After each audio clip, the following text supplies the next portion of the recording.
Hi, everyone, and welcome to I See Dead People's Houses Christmas Edition.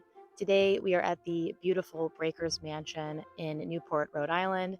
They are fully decorated for the holidays, and I cannot wait to check out this beautiful Gilded Age home of Cornelius Vanderbilt and his family. So let's go check it out.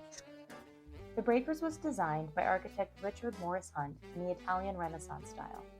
Inspired by the grand palaces of Europe, its walls and floors feature marble imported from Italy and Africa, gilded ceilings, and intricate mosaics crafted by skilled European artisans. Every detail was meant to showcase wealth, craftsmanship, and taste at the height of the Gilded Age. Cornelius Vanderbilt II oversaw the family's railroad empire and spent summers here with his wife Alice and their 7 children. But this wasn't just a home, it was also a social hub.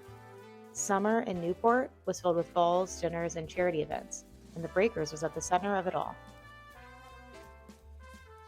During the Vanderbilt summers at the Breakers, the family had a staff of over 100 people to run the mansion, including cooks, housekeepers, gardeners, and even a full-time chauffeur. The house was essentially a small, fully staffed hotel, ensuring that the family and their guests lived in complete luxury and never had to worry about daily chores. I did a little bit of digging to try and find out exactly how many pounds of marble it took to make a house like this. And while I couldn't find the total number, I did find one interesting detail, and that's that the master bathroom has a bathtub carved from a single piece of marble that weighs over 3,000 pounds.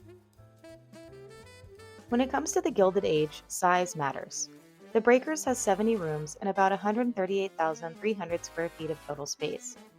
In comparison, Cornelius Vanderbilt's mansion in New York City at West 57th Street had around 130 to 137 rooms.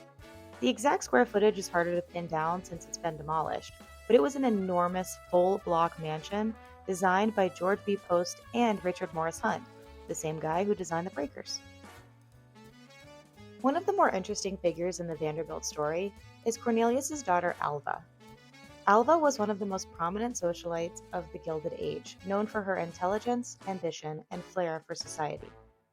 Alva was famous for hosting lavish parties and balls, including the legendary 1883 Masquerade Ball at the family's Fifth Avenue mansion, which became a symbol of Gilded Age extravagance.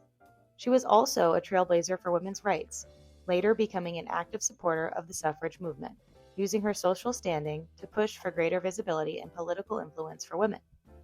Alva's combination of social power, philanthropy, and determination make her one of the most remarkable figures of her era.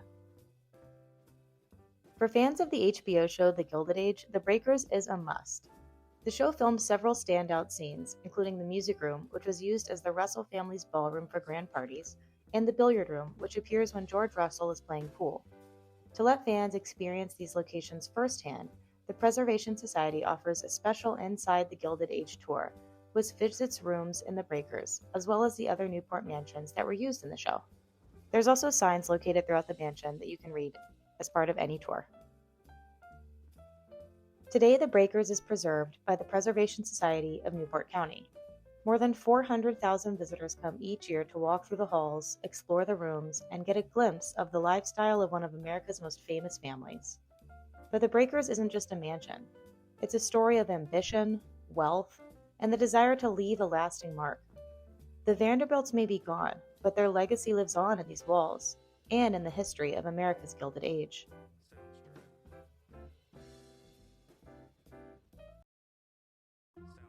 And there you have it. We have just done the self-guided tour of the Breakers here in Newport, Rhode Island.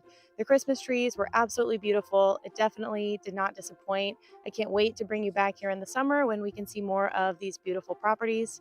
Until then, thank you for tuning in and happy holidays. This is I See Dead People's Houses. I'm Casey Martin. And remember, it's not just history, it's housestory.